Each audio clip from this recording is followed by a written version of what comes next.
السلام علیکم ورحمت الله وبرکاتہ. مفتی صاحب زه قاری اسرار خبرې کوم د دیر ثمر باغ جندولنا.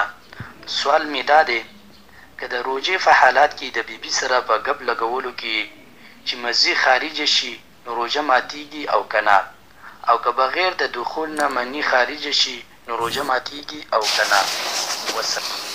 وعلیکم السلام ورحمت الله وبرکاتہ. اسرار قاری صاحب خوشاله اوسئ. سوال مو کړی دی چې د روژې په حالت کې د خپلې بیبي سره مینا محبت کول او ښکلولو سره چې کومې اوبه وځي مزي ورته وایي، دې سره روژه ماتیږي که نه؟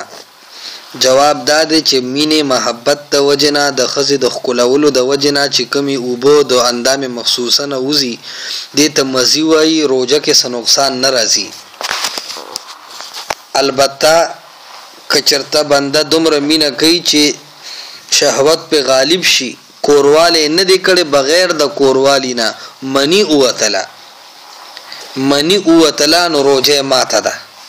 دې وجې نه خو احسن الفتاوا کې جلد 4 صفحه 141 کې او رد المختار جلد 2 صفحه 123 کې لیکلي دي چې کم سړي روژې ته خطره محسوسېږي او یو سړي ته دا پته وي چې روژې ته مې خطره ده، نو د ښځې ښکلول او دغه رنګې ښځې سره یو ځای کېدل د شهوت په نیت دا ټول مکروه تحریمي دي، ځکه چې مسلمان له پکار دا دی چې خپل روژه بچ کړي. لہذا که د مینې محبت د وجې نه صرف د سپینې اوبه لاړې شي چې مزي ورته وایي، په دې باندې روژه نه ماتیږي.